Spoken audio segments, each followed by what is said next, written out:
Hi, welcome to the Dear Mother Artist Talk. We are going to be introducing six of the artists who participated in the exhibition today, and really talk about their practices and through lines of motherhood and migration through this artist talk. So my name is Caroline Yoo. I use she, her pronouns, and I'm one of the organizers of the show. Hi, I'm Kayla Tange. I use she, her pronouns, and I'm also one of the organizers of this show. And the show started because we both have films titled Dear Mother. Mine was a visual letter to my birth mother, and it was produced by myself and Luka Fisher. And yeah, we realized that this seemed to be a common theme that we'd like to discuss. And being that we both had the work with the same similar title, we thought that we would extend this conversation to several other artists as well. Yes. So Dear Mother is an exhibition that has 19 artists from various backgrounds and from all across the world. And we have pieces that are sculpture, video performance, poetry, and painting where collective questions arise. So what role does a mother play in our lives? How do borders haunt and control when a nation is no longer viewed as home? What are the physical and emotional labors of making visible the invisible? Through lines of love and sacrifice blur the constructed ideas of motherhood and motherland. Dear Mother creates a conversation between artists with diverse experiences of motherhood and politics of migration in relation to body autonomy in chosen, adopted, and biological relationships. The works expose previously kept secrets, shifting the private to the public, redefining societal shame in both literal and abstracted form. The artists reimagine childhood and reclaim family history as sacred mythology, transmuting their lived experiences through pieces that act as containers for memory.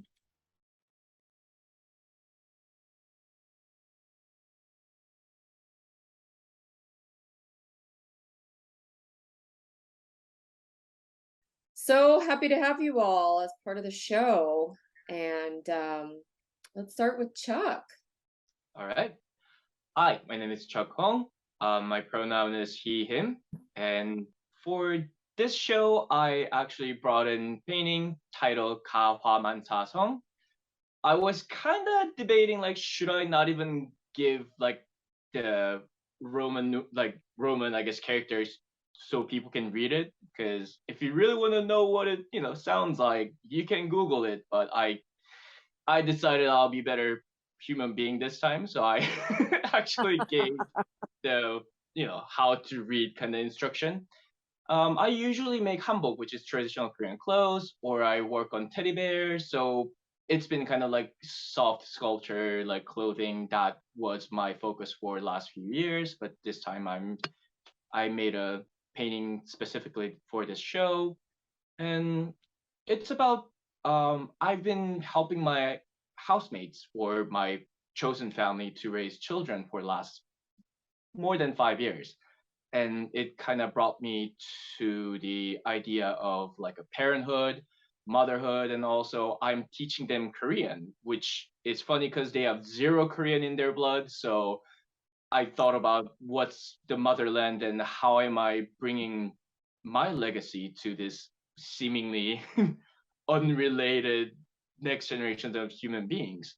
So all that and I guess my experience as living here in US as a like born here but then immigrated back to Korea and then immigrated back to US, and that whole thing got me thinking, wow, everywhere I go, like the goal of the country that I lived was to kind of form me into perfect, I guess, citizen. So it's very like interesting way society actually force you to conform with, whatever that's going on.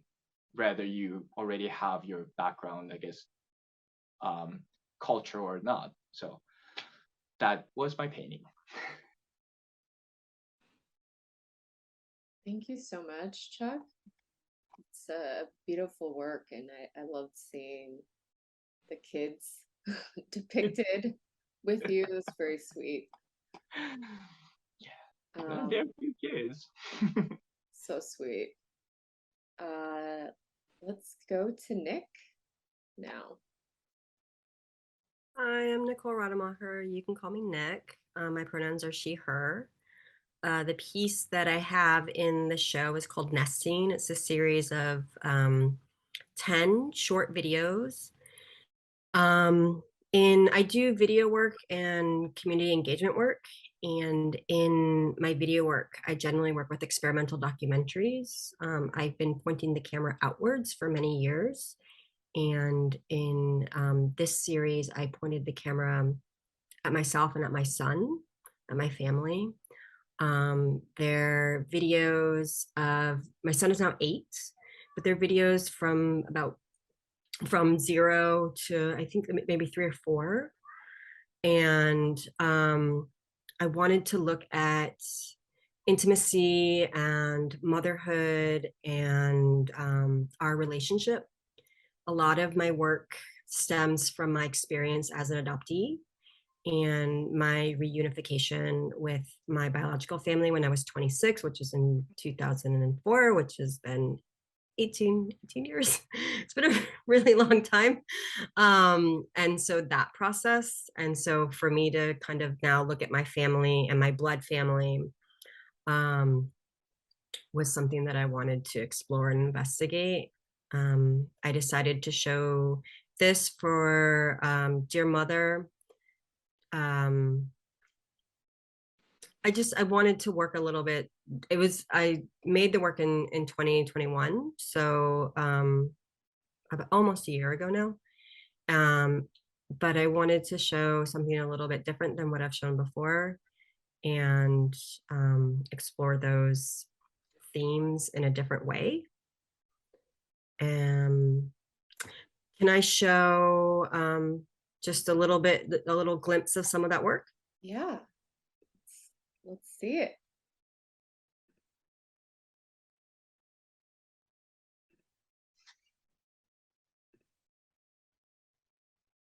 Mommy, you're a carry.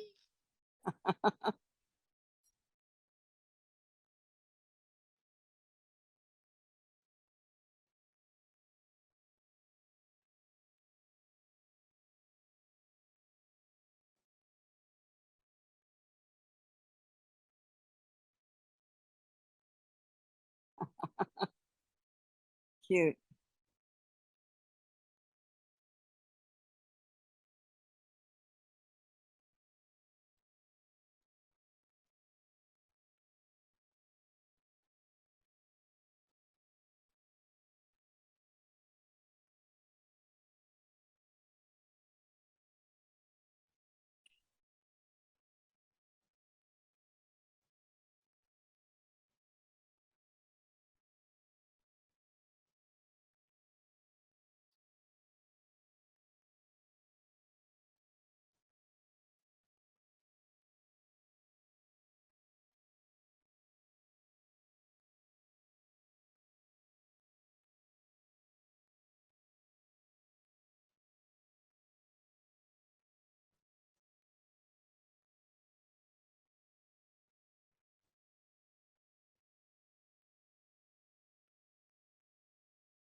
It's very cute.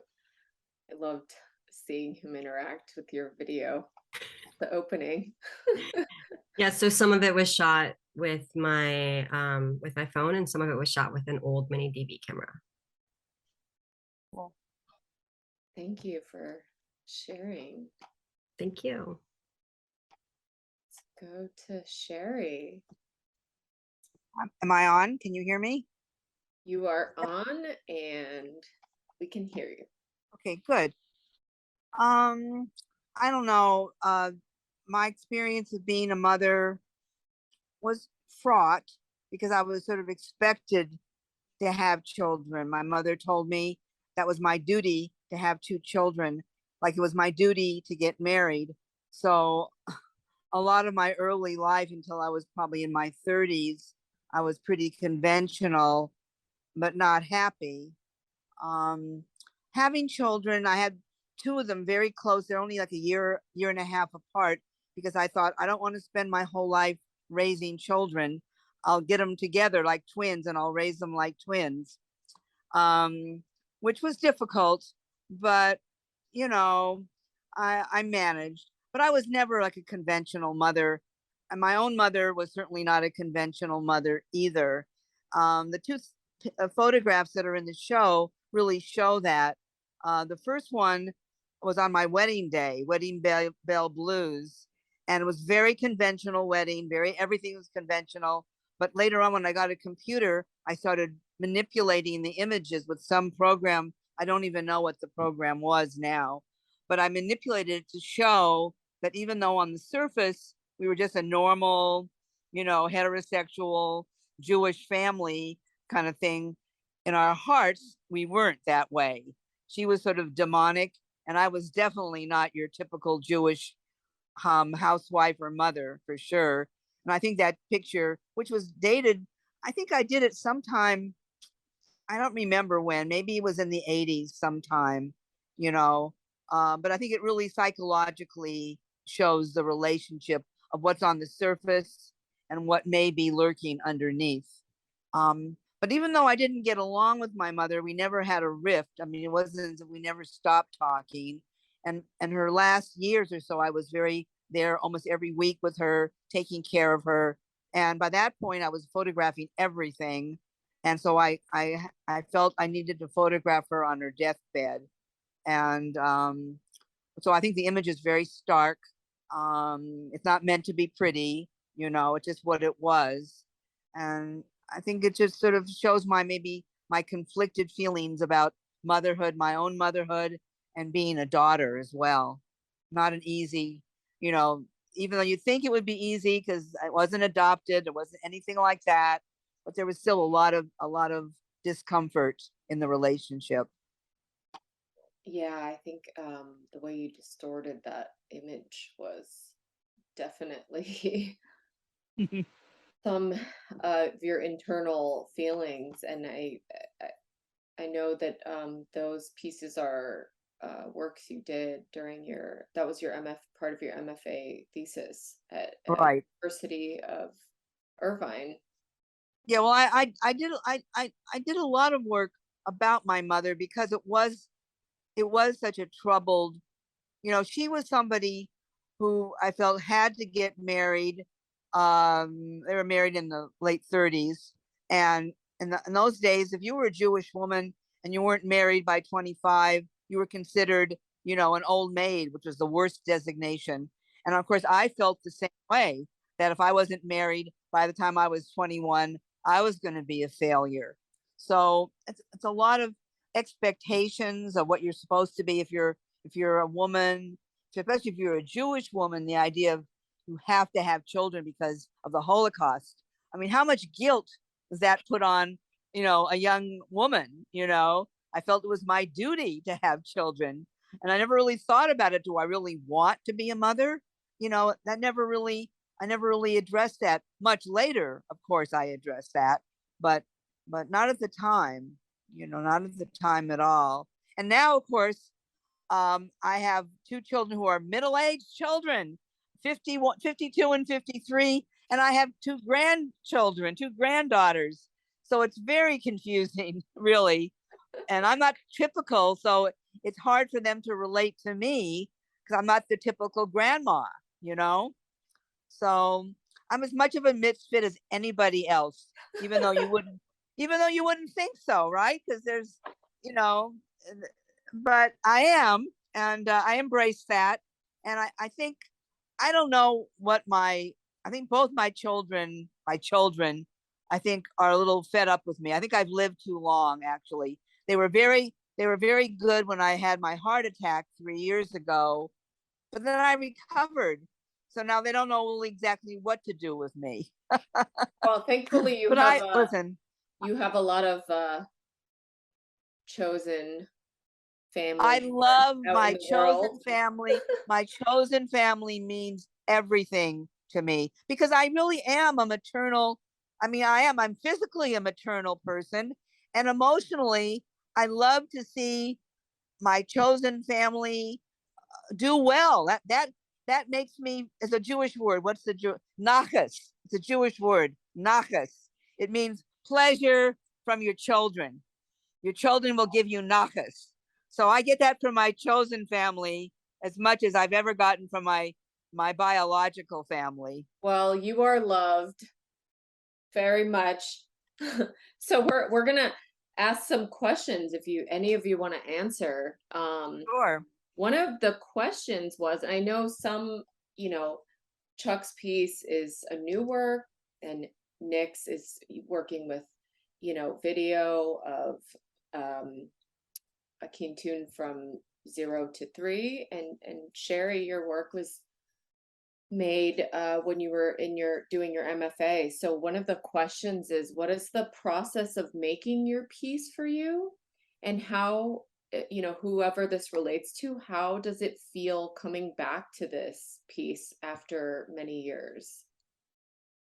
Okay, since mine is fresh, I'll start, and I'll give other people way to answer that question. So mine is a new piece, but it definitely took me 5 years to somehow come out to the general public as a third dad slash provider for this chosen family.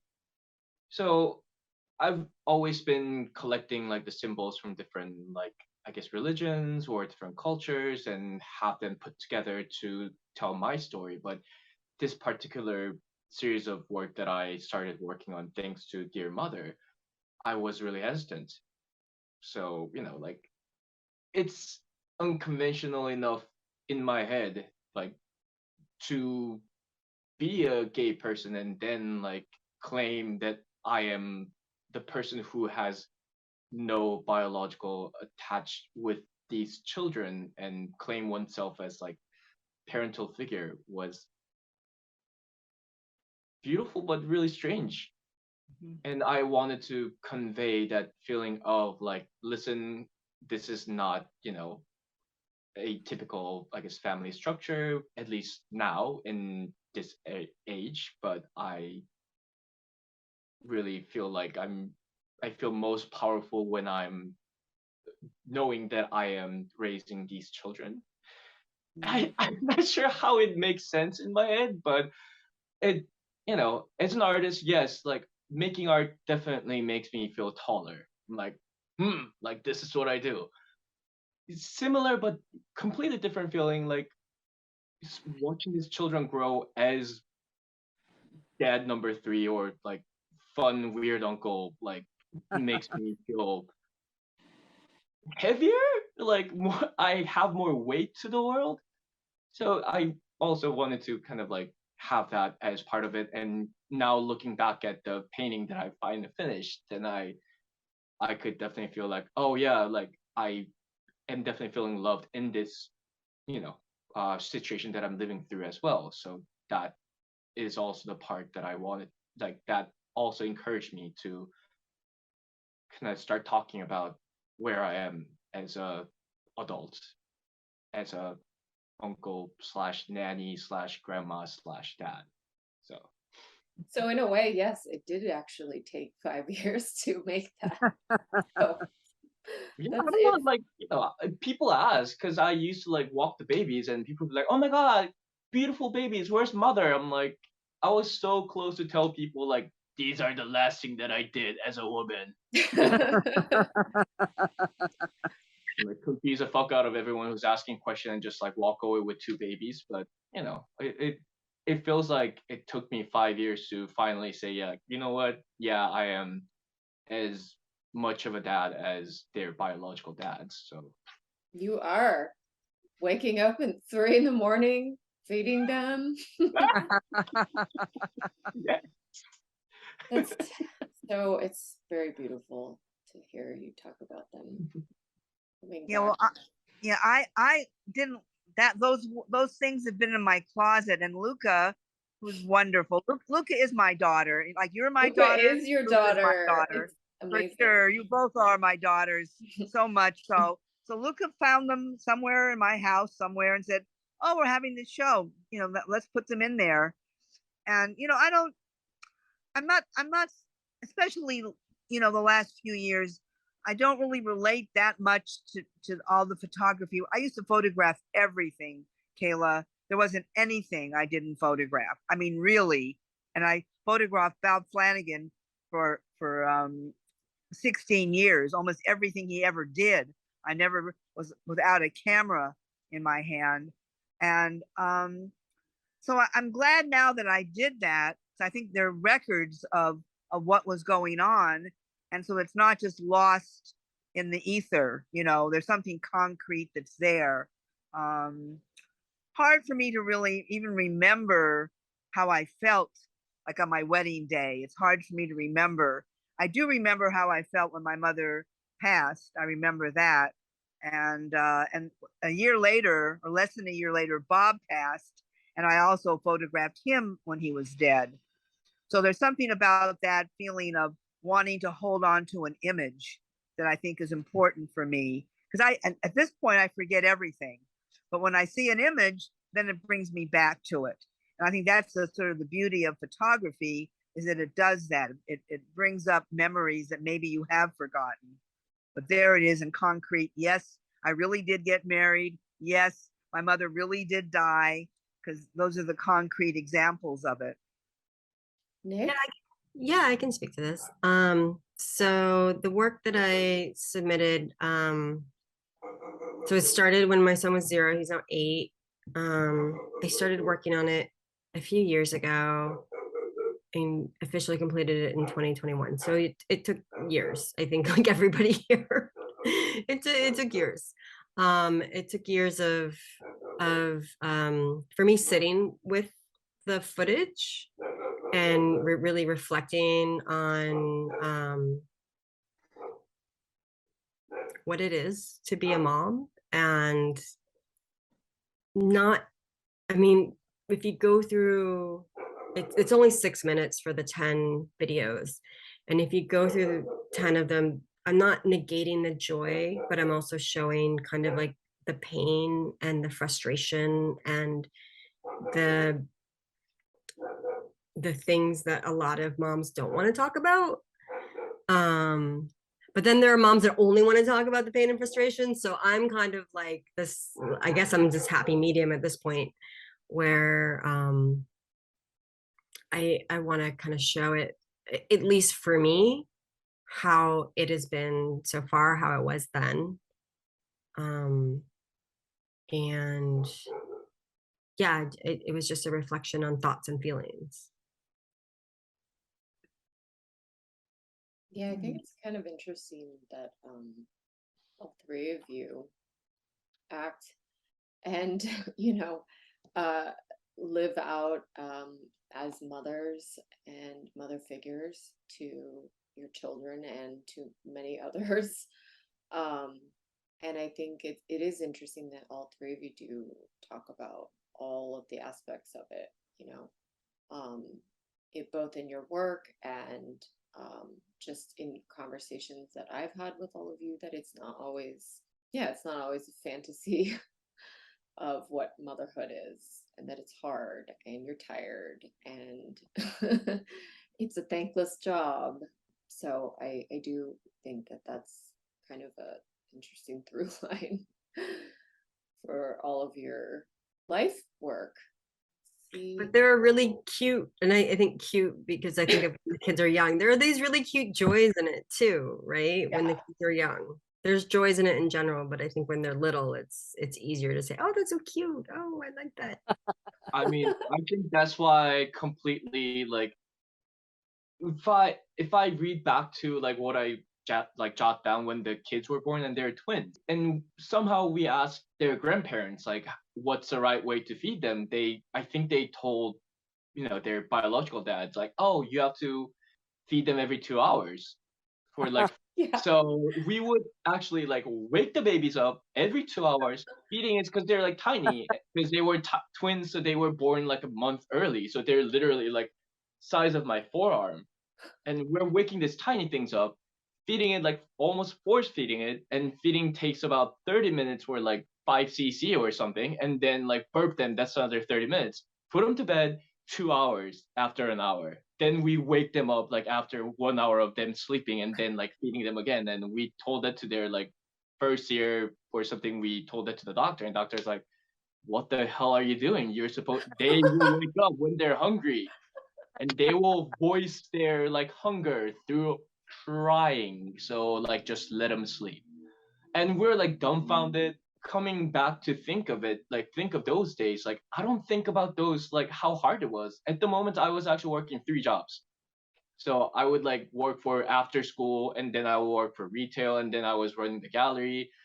Yeah, I'm like I would come home and feed the babies and make a dinner for family, and then like feed them all, and then like go back to sleep like almost like fainted, and then like 2 o'clock in the morning I wake up like feed them, and 4 o'clock again I'll feed them, and 6 o'clock I'll feed them, and then I'll sleep till like 9 a.m. and then wake up and go to work. But it I don't recall how hard it was. Only thing I recall is like the first time they said something, which is kind of funny. They're so Asian. Their first word was mam, so like Huh? food in Chinese, like the baby talk in Chinese for food. So that was both of their first words. I'm like, oh my Uh, god, you are Asian. Like the food is your language, your love language, and Yeah. your joy. That's why you chose that word. Like not dada, papa. It was food. I'm like, beautiful moments. My Like son's first word was banana. yes, but I My do son who agree. has 3 breakfasts. That's very cute. What is your relationship to your artwork? Are these themes that are usually in your practice, or was this a new experience for you? I think especially my hanbok work, I was going back to the idea of motherland, and my clients for my hanboks were usually like adoptees or like second gen, third gen Korean Americans, or like a half Korean. So to them, it's kind of their bold first step to claiming their cultural background, because a lot of them, it's either they wore it when they're a child, like for their first big birthday ceremony, or they never owned it. I'm becoming almost like in that way motherly figure to connect them to their what they are missing, they feel like, and then provide them with some sort of a comfort. I mean, I the most recent hanbok that I made for someone was the person who was adopted, and she was adopted by I think Guatemalan dad and I think Jewish mom.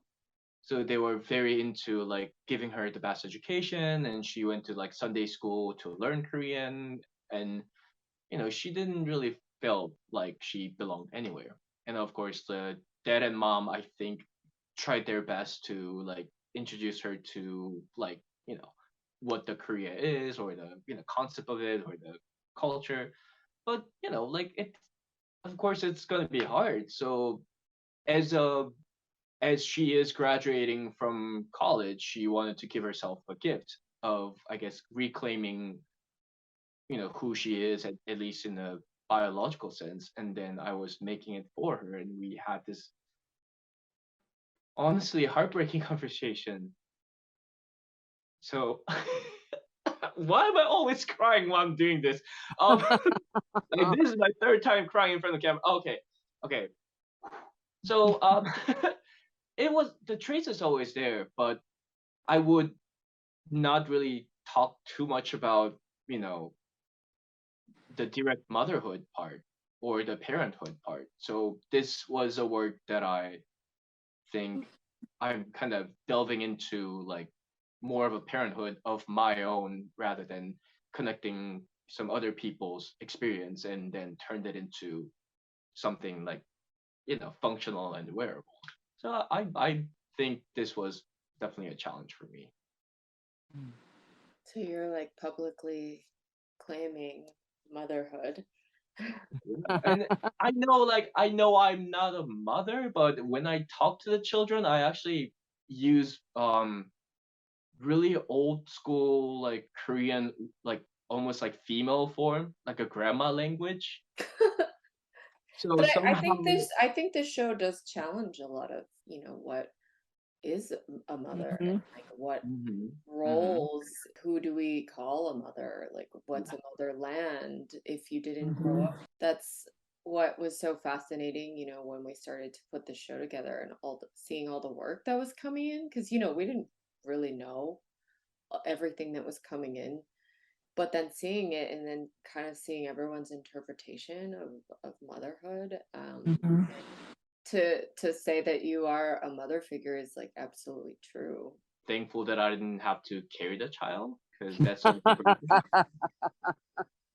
Yeah, it alternates your body. I was just talking to my sister who has like two children, and I asked her like when my both of my nieces turned like 2 or 3, I was like, "Hey, so how was you giving birth to these children?" And yeah, like I cannot say it out loud in public, but she was very like, Some of this was since you do experimental documentaries that are focused outward. Yeah, I mean, this is pretty new to me as far as my video work. I do a lot of stuff that like the origin of it comes from my own life or my own experiences, but the visuals of it is outward. So this was really new to me to be that vulnerable, to show my son, show myself. I think, and even one of them, my husband is there. And so that was a challenge. That was definitely a challenge.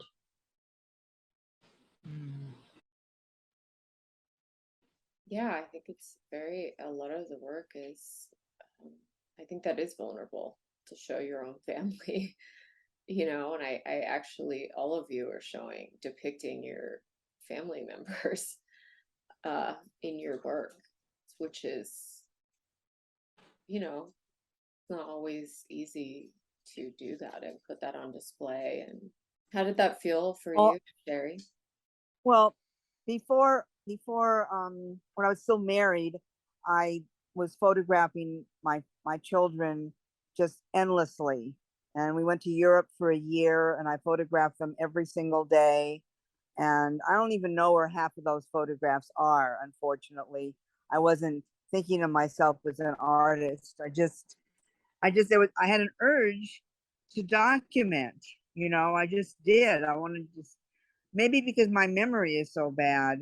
And then when I met Bob, I became in a way, I became his mother. I was a lot older than him, and I nurtured him, and I was like the mother behind the scenes to make him a star. And the way I did that was to photograph his every movement because I thought he was going to die within 2 years. That's what he told me. He lived for 16. We were together for 16 years, but I thought he's going to die in 2 years. So I think that's the image, not the image, the feeling of a mother, I think, or someone who nurtures someone. You want to remember. You want to say, "This is this person. I've created this person. It's wonderful." So a little bit is like ego on my part to want to remember what I and have the world know what I did. So, but I start before Bob. It started with my children, photographing my children and documenting everything that they did. So it sort of carried over. Yeah, that drive through Europe was a story. It was pretty mind blowing. with You kids know what? in a I cannot van. save any of those photographs. They're gone, and I really, I'm heartsick about it because that was like, I remember parts of it. They remember parts of it, but there's something about I think why photography is so powerful is that it brings back a time. It was a real thing that happened, but then it's gone, and all you have left is this is a piece of paper with an image on it. But it becomes very powerful, especially. I mean, when I look at the pictures now of like my mother, I remember, I remember my wedding day. I wouldn't remember it that much unless I had the photographs of it, you know. So, um, Yeah, that is true. I'm very grateful. yeah, As yeah, we I think look so. back on. Right. Otherwise, things do get forgotten. They do, and I don't think it matters. I mean, I think the photographs of your children when they're growing up. I mean, they grow up so fast. I can't believe I have, you know, my children are 52, 53 years old. I remember them as babies, you know? Um, so it's like time just goes by so fast, especially when you get really old. It just seems like, oh my God, what happened to all those years? But by photographing them or even making any kind of art about those moments, it like crystallizes it for future, if anyone's interested.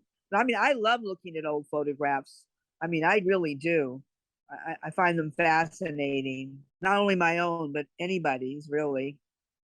Yeah, it's pretty interesting that documentation can be a source of pain, reliving pain, but also a lot of joy. Yeah. Being, and I think for you especially, Sandra Barra's recent work, which was featuring photographs of you and Bob, just was really beautiful, and I think got a lot of new eyes on the documentation that you did and your relationship.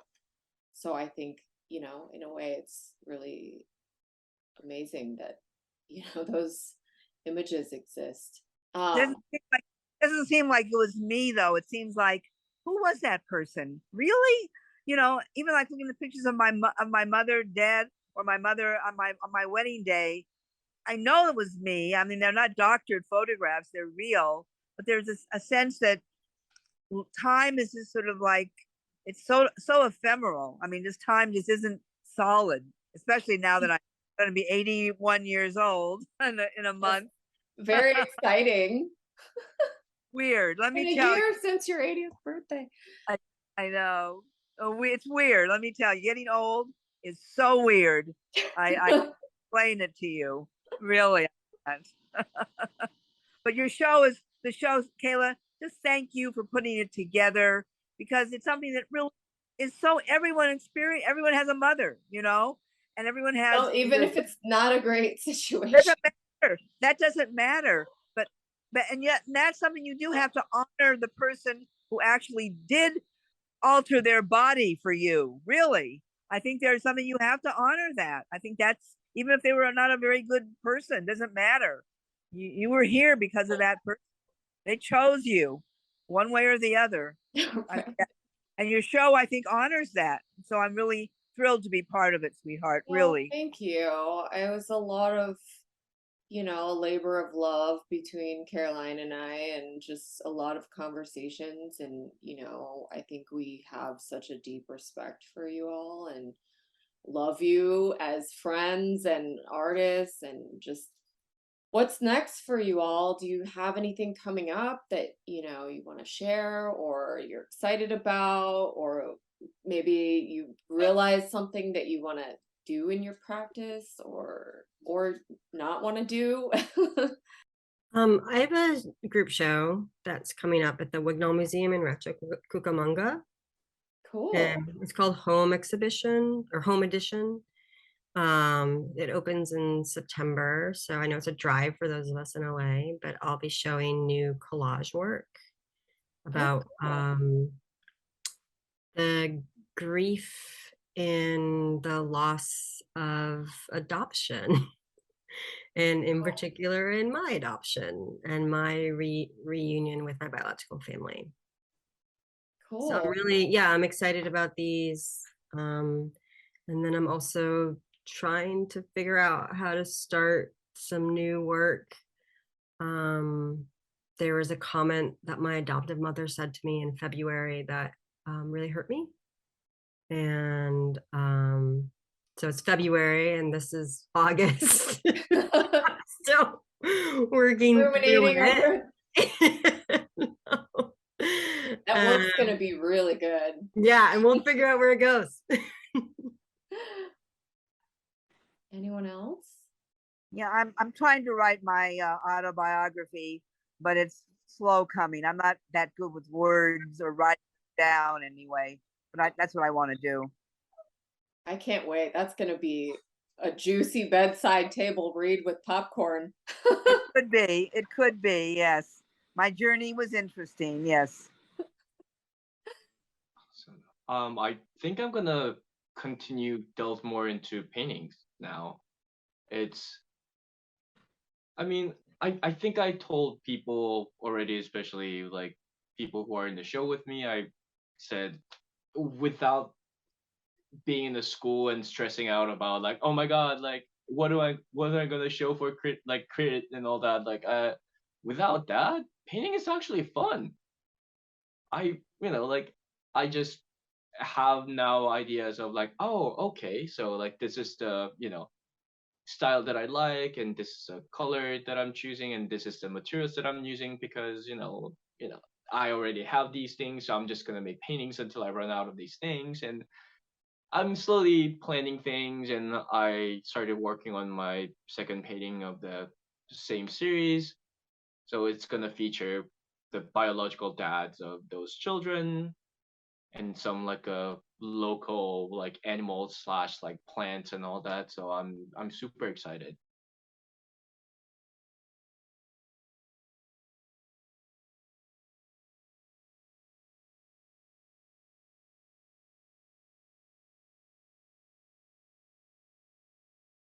Hi, my name is Huidi Xiang. I'm from China and I came to the States around 8 years ago to study architecture. And apparently things didn't work out, and I switched my track to make sculptures. And yeah, at that time, sculpture was basically a way from like alternative way for me to explore and to understand the world around me. So right now I'm a sculptor making sculptural objects, installation assistance, to talk about the relationship, conflicts, or negotiation between the digital world and the physical world. And my current research is focused on the complex relationship between play and labor in late capitalism, starting from my own really tiring gaming experience in live simulation game like Animal Crossing, New Horizons, and sandbox game, Minecraft. Yeah, that's my introduction.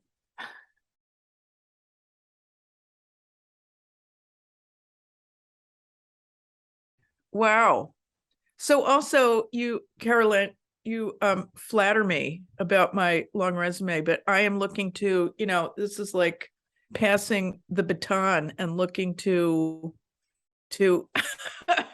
waves of younger generations to carry on these freedom struggles, because there's lots of them. They're all like intersecting now, coming together in more and more. We're hearing how things intersect and relate to one another, and we just need to keep building cross movements, and we're in this for the long haul. More than my lifetime. So I'm an artist and an activist. I was let's see, I was in an art school where it was completely devoid of any kind of social, political, or economic context. I was at the San Francisco Art Institute. I was raised by Quakers, though, who are completely about social justice and involved. So the politics drained me as I was growing. I mean, I found that it became draining, and the arts really rejuvenated me. So when I was in art school and it was just form and style, that was, it was, finally I had feminist art professors that introduced us to feminist art, which is about raising issues, inviting dialogue and ultimately transforming culture through, through various action. So this introduced me also, I mean, I consider feminist art as part of socially concerned art in general. And throughout the last several decades, I've definitely seen this grow in popular. At first, I thought it was a fad, that the art world was opening up to political issues or socially concerned issues, but it's continued to grow throughout my career. So I'm thrilled that you are all carrying the baton onto the next whatever. But like Jerry, we couldn't carry on the baton if we didn't have people like you, pave the way. And so we appreciate you. And I know Kayla soon. We'll bring you on soon. Yeah, we'll bring you on soon into the room. Yeah. Of course. Yes.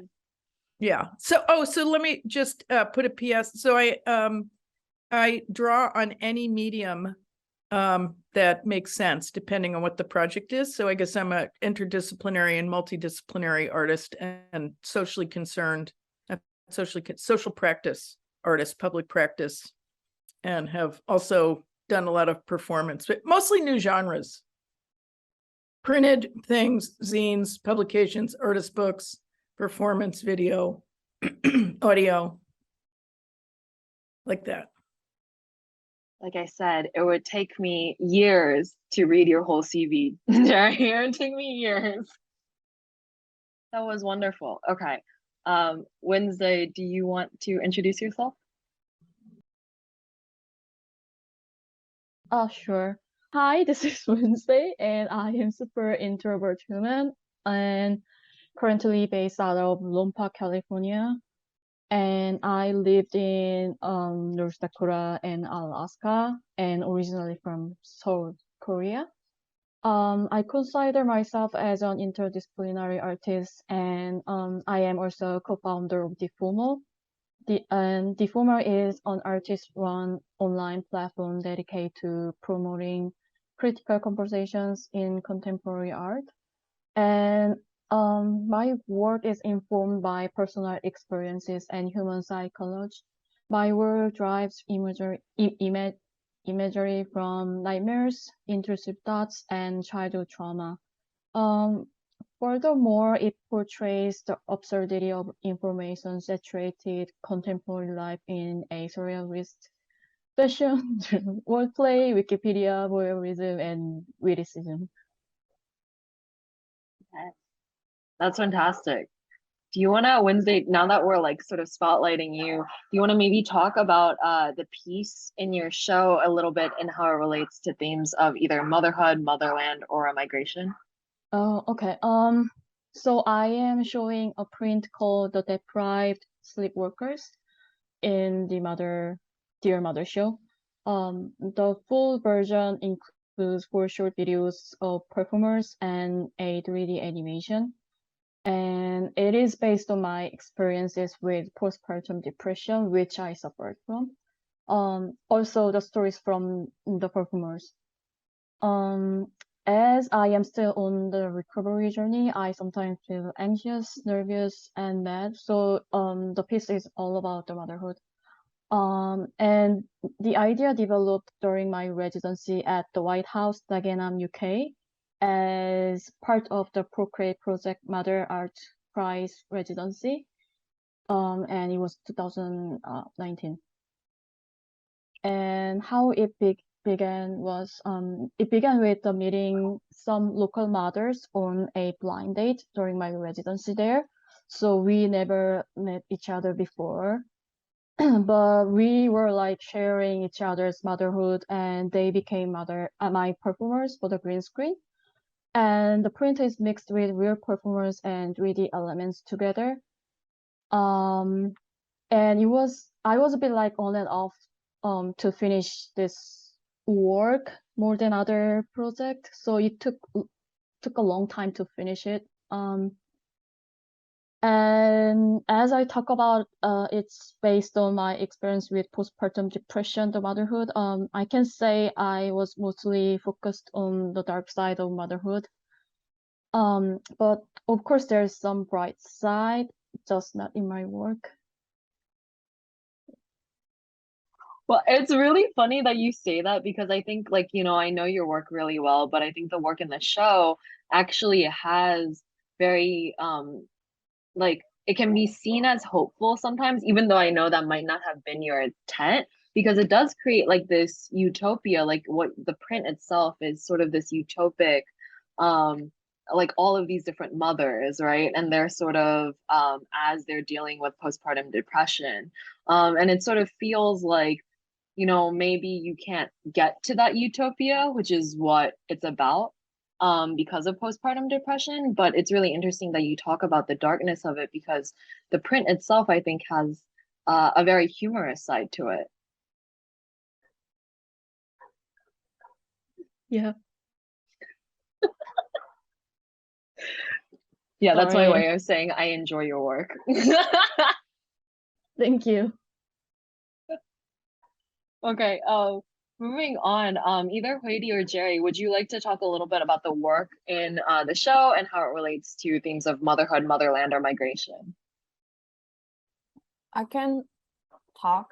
Yeah, I just want to say following Wednesday, I guess like because we're talking about bright, negative, like depressing piece or like hopeful piece, because I kind of feel like my work is on a brighter side of the spectrum of motherhood, or like the spectrum of talking about mother-daughter relationship, because, and I also guess like because my work is more like my position is as a daughter and this work is dedicated to my mom. But Caroline and what I were talking about this was like, yeah, it looks like a brighter side of the work, but it actually also really stressful, and it's like feeling really depressing somehow because it has some like underlying things going on there. But anyway, so the work I showed in the show is like a small sculpture called "I Just Fed the Three-Legged Cat lots of potatoes," and this is actually a quotation from my mom. So this looks like a story. It's like, so three-legged cat is like saying in China, it's basically just mean a person who knows a lot of stuff, but not necessarily good at any of it. So I always kind of feel like compared with my mom or like my dad or like just basically my parents or like my family, I'm always just this kind of like three-legged cat. And this quotation is from one day I just have like a conversation with my mom, and my mom's like, oh, if one day you become like really successful artist or you become really successful, if someone gonna interview me about how I raised you to this successful artist, I'm just gonna answer them that I feed you a lot of potatoes. And so I just kind of feel like this is really funny, like the whole thing, like so this work is basically just like a mixture of a lot of inner jokes between me and my mom. So it's like a concrete structure with like this seesaw structure, but it's like soft, it's like a pillow, and on the pillow it has like a potato on top of it. Yeah, it's all about this jokes, like, but at the same time I kind of feel like my mom is really serious about all the things, like this I've been living this really like stressful childhood because my parents had like really high expectation of me, so I always trying to be good, like a good student, like a good daughter and good artist, I guess right now, like even though I don't know what a good artist is, like, you know, like, and also they're talking about like my dad is always like, you're gonna be like, if you want to be an artist, you should be a successful artist. I was like, what does successful even mean in this world anymore? So it's, yeah, so just on following on Wednesday's and what you said about Wednesday's piece is like, yeah, it's kind of, I really enjoying a lot of works in this show, has like really shows this like complex like spectrum of motherhood, right? It's like really hard to say, oh, it's just one thing, like, right? Like that's yeah, that's that's my piece. Yeah, no, I think your piece is like it's so intimate, right? Because they're all personal family jokes, right? They're it's like such an intimacy that you're like letting us into as like a daughter figure. But then there's also like I mean, me and Huidi have conversed about this before, like Huidi said, and there's that expectation of like the parent role and like how does the child then fill that role which I think is like really engaging with all the other artists who have more of a mother perspective as well as a child perspective. And so I think that interplay is just something that we've really enjoyed with everything that's been happening. Yeah, Jerri, would you like to continue? Sure. So the piece that I have in the show is 6 Moons Over Oaxaca. And I was an artist in residence for 6 months in Oaxaca, Mexico, and facilitated an international cultural exchange between artists in New York and artists in Mexico about death as part of the cycle of life, and dealing with different kinds of death due to AIDS or cancer, urban and domestic violence, natural and ecological disasters, racism, war, all kinds of things. And I had death has come in and out of my work in various ways because I lost my mother young to cancer. I was 18, so I wasn't that young, but young enough. I couldn't imagine that I could continue life without my mother, even though we also had, we fought a lot. There was a lot of love, and I was let's say I was a wild teenager. So one of the most amazing things was when she died, I remember being at the Quaker memorial service and actually laughing. And it was like, oh, I can still laugh. So the Mexicans embrace this. And I think I've discovered there's other cultures that embrace this, certainly throughout the Americas. This Dia de los Muertos celebration really mocks death and makes fun of death. And we're all going to die. And so they're just mocking death while they're, trying to trick death, trying to stay on the earth longer, as long as we want. And so everyone in the project made hand-printed postcards or letterpress or silkscreen or various ways, and then exchanged them through the mail. And then there was an exhibition of all of the postcards. So in particular, because my mother died young, my grandmother became ill and died. Now, my grandmother lived long. She died at 91, but the last few years of her life, she had a stroke and she needed a lot of care. And my brothers and I were doing this. It fell to us because my mother was gone. So that's what I wrote about, was they both wrote and had pictures of my grandmother dying. So that whole death in the United States, that's a whole other topic. I'll end there. No, thank you for sharing, Jerri. I actually think that segues into maybe Jerri, if I'm putting you too much on the spot, let me know. But like, I think that segues beautifully into like maybe the next question that maybe you can continue on, which is for everyone. But what is the process of making this piece for you? And or if this pertains to your piece, like how does it feel coming back to this piece after, X amount of years, or if it's made in the past, or what are the new through lines that came up during this process revisiting that you enjoyed working with this? I'm just thinking maybe for Jerri's piece, just like there's so much time since you have engaged with that work. Yeah. And I'm just thinking about like, was it different? It's like you're engaging with such personal narratives. Well, actually, I loved going back to the work. And I rarely do that, like revisit. Well, I revisit it depending on the theme that I'm dealing with. So, currently doing a lot of sex positive work. So I've like revisited my whole career and looked at where is that threaded.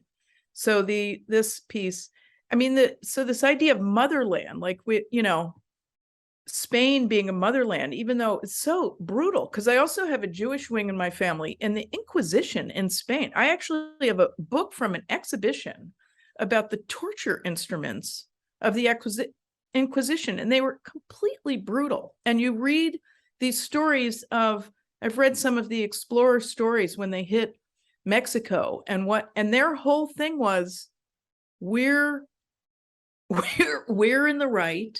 We're working for the queen. We, you know, like literally they said, or these are the translations that were done. They would say to the indigenous people at that time, the Aztecs were in charge and running everything.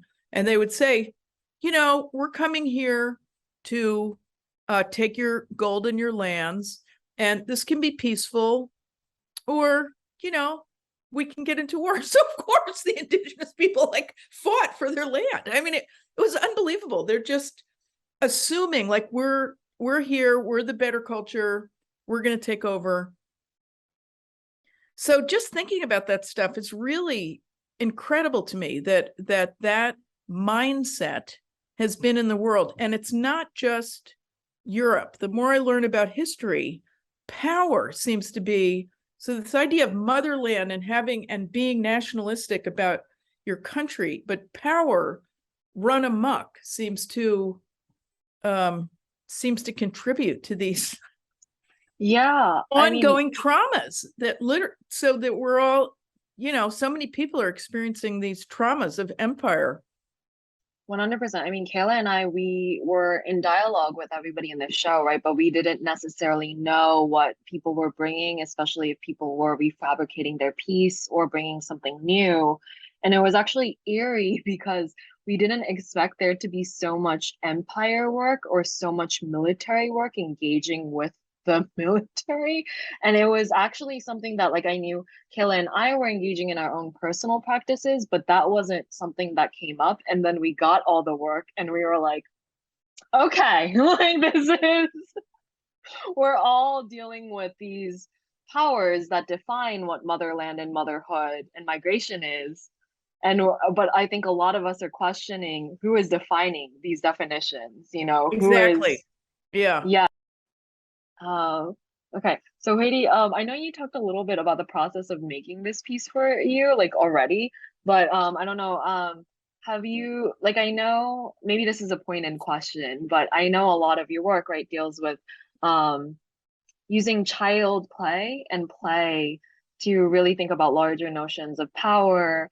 And I've always understood maybe there was a childhood element to your work, but this is like the first time you're really engaging with your family, at least in my time with you. I was wondering what like the process, like, did you, like, what was the process like that? Yeah, I think this is like the first time I actually referred back to myself. Like you said, I dealing a lot with like childhood children play, and yeah, I just play this kind of notion in general and how play is like, yeah, fit into this capitalism and power play. But this is the first time I'm actually talking about my own childhood and my own relationship with my mom.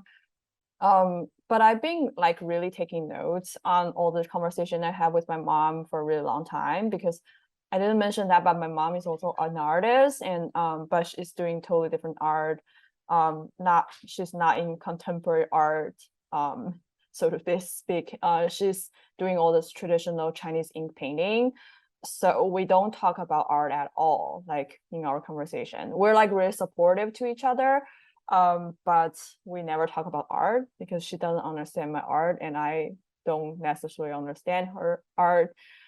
So I've been taking notes because I always wanted to have a collaboration with my mom somehow. Like, it's like kind of feel like, because I feel like as two generations of like women artists, no matter practicing here in the United States or in China, we have our own like difficulties and like the burdens or like the trauma we be experiencing, but also like we also celebrating our practice right now. Like because previously my mom kind of abandoned her art career because she needed to like take care of me. So several years ago when she finally retired, she said this thing like in her retirement party. She was like, okay, so finally right now I'm a full-time artist. And so after hearing that, I was like, oh, I feel like I really need to think about a really serious collaboration with this serious full-time artist now. As a full-time artist myself, like I just started my career as a full-time artist, right? Like I graduated from the school last year. So it's like, okay, so this is a time, I kind of feel like this is time is for this collaboration between two full-time artists, who is like really heading towards something. But yeah, so this work, I feel like is a starting point from my end. I didn't talk about this work with my mom at all. Like, she doesn't know I made this work, but I kind of feel like I need to make something and then I can make proposal or something like that. So somehow the process for me is like that. It's like, okay, so, and then thanks to Caroline Kayla's invitation for this like theme about Dear Mother, and I was like, okay, this is kind of like the starting point for me to think about next step.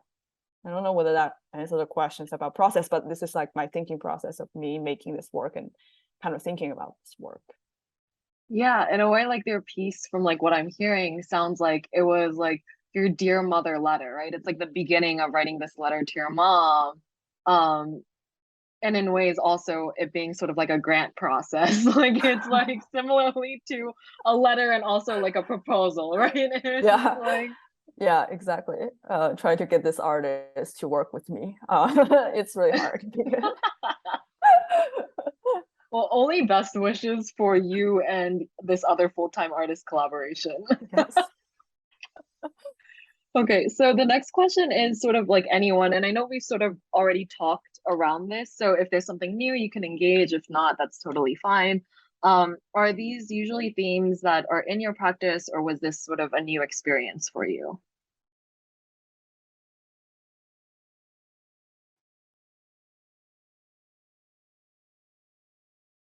All right, should I start? You can start, Jerry. I don't know that I have anything new to. I think so.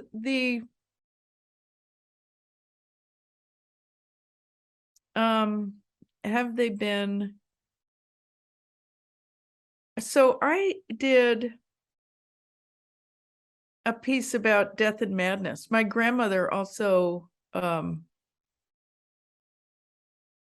a psychic break and was institutionalized. And when I was in college and coming through college, there was a lot of, we were deconstructing the position of women in all things.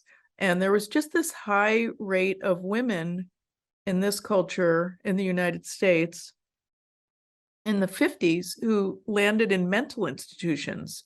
And I think partly it was because, so there's many fallacies that have been told to us. So for instance, one of them, this fallacy that, to the American family, 2.5 kids and the mother stays at home raising the kids. Well, the over, 40 to 50% of the country are working class mothers that are working.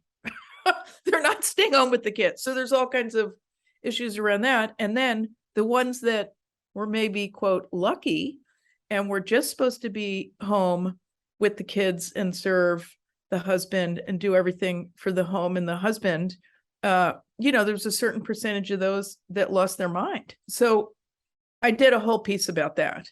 And when I was in graduate school, and actually so it was a 7-day piece. And I had healers come in. So first I had a doctor come in who declared me well and healthy, physically and mentally healthy. And then I had all these alternative healers come in, and it concluded with ritual healing and dance. And every night the public was invited. So I spent actually 7 days in a hospital bed. I transformed my studio into a hospital room and even had like a waiting room and gift cards that I had made. So what I got out of that was, even though I had these kind of death wishes for a variety of reasons, for various, had a rough childhood coming up. So various reasons why I maybe had these death fantasies or bordered on suicide. The reality was I actually did want to live. And so from that time, I've really spent, and also feminist art training was, no matter how rugged our experience, so the personal is political has definitely been in all of my work. So that thread of we were trained to, no matter how rugged your experience was, don't leave your audience with just that raw. Like, I remember being in a performance art class and 3/4 of the class had experienced sexual abuse or rape. So we were, and one of the performances, someone had us in a circle and was walking around behind us, threatening us. And it was really scary. And it was like recreating the scare, being raped. So, we had a big debrief and talk about the importance of not leaving your audience in that space. If you're trying to get a message out, you're more likely to maybe lose audience members. They don't want to see you again because you're dealing with this scary stuff. But also because of that, I went to humor. And in fact, Kayla and I have talked about this a lot, that one of the things we share in our work is this kind of irony or humorous take on these situations that are so, and humor is definitely like a really powerful strategy. Thank you so much, Jerri, for just like expanding on that. But I think that's like, maybe, I don't know, Huidi, if you had something different you wanted to talk about with that question, but I'm even thinking that like segues into your practice of using humor and using sort of like aesthetics, like a very specific aesthetic to bring someone in. I don't know if you want to talk about that or something else. Yeah, I think humor is like, yes, totally. Telling jokes, but I also kind of feel like that's a really, for me, telling jokes about something is also like a healing process for me, and I kind of like it's definitely a processing. Like, it requires time, it requires all the things. It's like an exercise, right? It's like an exercise of your mentality and physical exercise as well, and also being like the expression of humor is also coming from like my, like if it related to the theme of Dear Mother, it's also came from my obsession with animation and cartoon animation, specific like 20th century cartoon animations. And I got introduced to all this animation because my mom was a big fan of all this animation. So when I was little, we didn't have like TV limitation time in our household because my mom always used me as an excuse to watch all these animations. And all these animations are like really problematic themselves. Like, they're like sexism and race. Like, when I like revisit them, I was like, okay, they're really funny, but at the same time they're really, whoa, like, should kids really watch these things? But they definitely become like a major way to understand the outside world, especially the Western world, like especially capitalism and especially like America. And but also like they teach me how to talk about some like critical things in a really humorous way, or like, really like making jokes of something. And then I was like, okay, can I own that agency of all the animations I'm being watching, and then using that to go against a lot of problematic things they're talking about and like fight against it. I don't know, like, so I just like learned from a master and borrowed the master's tools to disassemble their their house, and I trying to build my own house on top of it. Yeah, that's what I've been thinking about humor and humorous expressions in my work. Oh, that's perfect. So I have a question. Yes. Can I ask of the two other artists, since Of you're course. both dealing with motherhood? So are you both mothers? Do you both have kids? I do. You do. So you're dealing with postpartum depression. Okay. So I was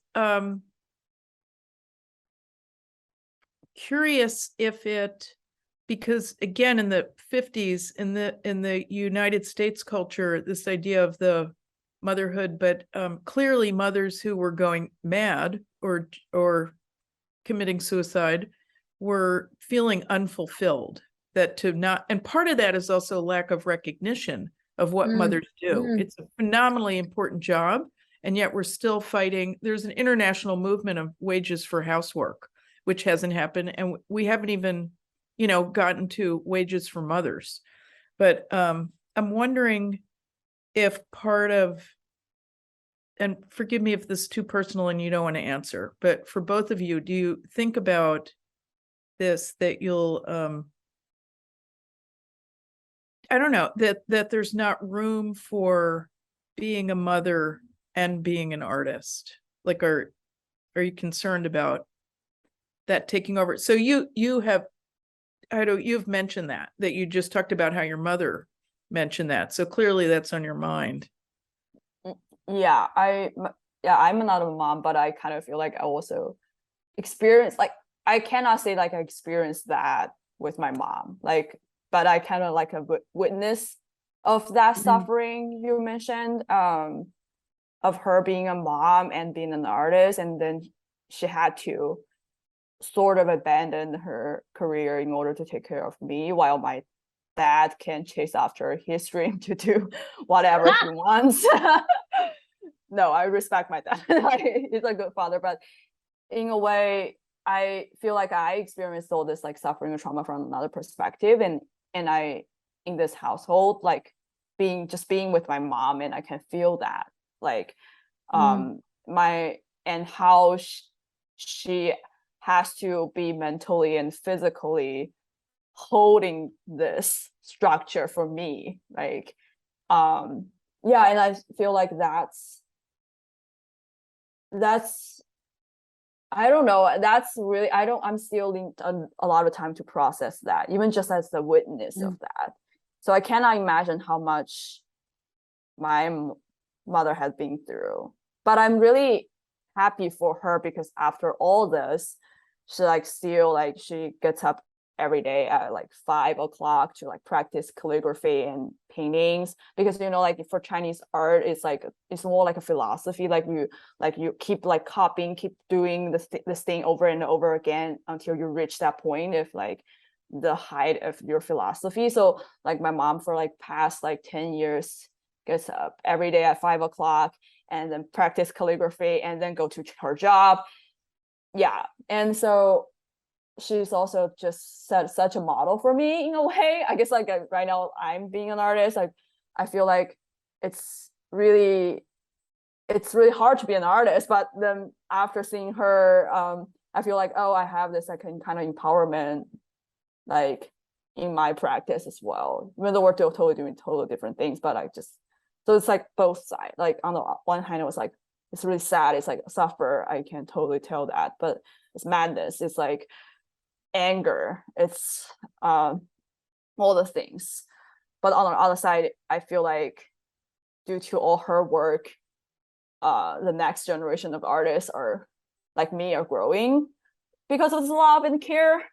Yeah, so I don't know. Thank you for that, Huidi. Thank you for the question, Jerry. I don't know, Wednesday, if you Yes. want to respond to that. It was interesting to hear how they think about like I'm more like perspective from mothers and she's more like from daughters. And like every time my daughter said, I want to be an artist, I'm always like like my reaction is like that. I don't know. I think I'm still suffering from like balancing between like managing time, like putting my time to work on and stuff. And sometimes I really feel bad, like, because I want to focus on my art more than playing with her sometimes. I mean, most time, but yeah, I'm still trying to figure it out how to balance it between, but I don't know if I answered the question, but yeah. And it's also like so hard because there's, like Jerry was saying, even though we've come way since 1950s, it's still the same, right? It's like we don't have enough dialogue on like on all the things that Wednesday is juggling right now, right? It's like you have to be a mom, you're practicing, you run a gallery. It's like you're doing so much. And it's just like people aren't respecting how much it is to be a job as a mother, right? It's probably the most time consuming thing on your list, and there's not enough engagement in that. And I don't think, at least in the art world, there's not enough acknowledgement of mothers, and especially when you're a young mother and your child is young and you're still producing. Can I add something? Yes, of course. Like, especially like digital art, like I haven't seen any mother artist who's making digital art. So like I have hard time to fitting in because like it moves so fast, developing so fast. So I can really like develop like them because like there's always new things comes out. I have to learn more things and I have no idea what are they talk about sometimes. Like so yeah. Yeah, and it's also that the fact that it's your community, right, may not have a lot of, I mean, even in the fine arts community, I mean, Kayla and I as organizers, we are not mothers, right? But we have a lot of the people in this show are mothers, as well as we have a couple of us who are like around all of Wednesday's age, who all have younger children right now and who have a very prolific practice. And I think like one of the dialogues that we were really engaging with is nobody really understands. Everybody expects you to just be an artist because that's the forefront, or like how you present yourself, and don't realize how much is going on in the background for these mothers to actually be an artist. But we appreciate you. I also want to say, because I'm doing a little bit of digital art, so I'm like, I totally understand what, like, no, I'm not totally understand, but I understand partially what you said about the speed of technology and the speed of development of digital world. It's crazy, and even for me, I don't have kids. I'm just like watching news and scrolling on my phone every day. I still like don't know what they're talking about every day. So I feel like that's really valuable for us, for you Wednesday, or like for us like women artists to take place or take position in that still male dominated world, and to redefine our time speed and define our location. I don't know, I just kind of feel like, because I sort of feel it's like crazy, and I was just like, okay, I just want to leave by my own pace and my speed and to claim that space. So I feel like that's really the importance of having our own community and just like holding each other's hands so we can just claim that space, reclaim that space back to us, and then we can leave by our own pace and by our own speed. That was brilliantly said, Huidi. I appreciate this so much. Okay, last question before we wrap up. So what is next for you as an artist or as a creator or as an organizer?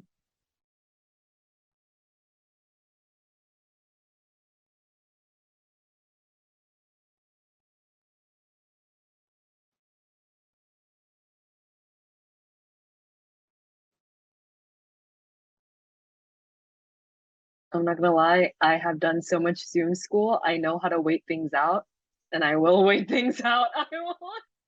Until you're muted. Oh, I see. Okay. But before that, I just want to say I really thank you, Jerri and Wednesday, for sharing your perspective. And yeah, just want to say that. And then for me, next as artist, like I said, I need to really make the proposal to my mom, another full-time artist, and really and also like I kind of feel like just freshly out of school and kind of in this crazy art world right now. I think it's, yeah, I just don't know, I just want to continue making my weird art and find my community, and just, yeah, like I said from the previous question, just like finding people I can hold hands with and just like doing some more weirder things with them. I'm always down for more weird, Huidi. Always down. Yeah. Wednesday, do you wanna maybe talk about what's next for you? Yeah. I'm currently in this vicious cycle of feeling lost and like should I keep art like combination right now? So I need to figure out and escape from this vicious cycle shortly. But one of my goal is to make more physical stuff like a video installation. And for the deformal, currently we are not doing anything because like Vincent and I are both artists and like like we're having kind of hard time, like, and focusing on our own work more than organizing shows and stuff. But I want to collaborate more with physical spaces and present more female artists. Yeah. Thank you. And Jerri? So I am currently in Philly 6 months of the year, last year, this year, and next year. And I'm part of a team of artists and harm reduction folks who are working with those at the intersection of sex work, drug use, and many are unhoused. So it's those in street economies. So this is, I literally spent the last year learning about, these are huge issues, it turns out, and getting into the weeds of the issues. There are many, many issues related to that. So anyway, the team that I'm on, we've been broken into 3 different teams, and my team is proposing a citywide poster and zine campaign. So this would be a zine that would have fold out posters that would be aimed at, the posters would be made by those in street economies. So right now we start poster making workshops in 2 weeks at various sites throughout Philly that will engage those in sex work, again, using drugs, and those who are so issues related to affordable housing, safe injection sites for those.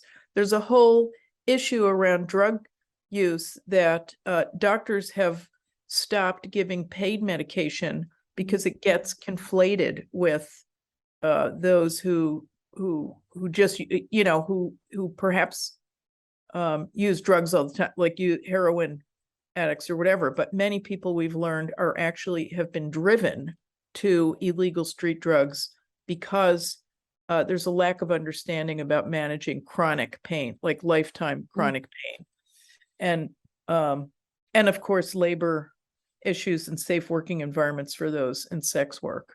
So we're hoping that, you know, our intention is that the citywide poster and zine campaign would reach beyond like the mainstream information bubble and really allow folks to share their personal messages in public spaces, and hopefully, you know, to counter popular culture assumptions about their lives and needs.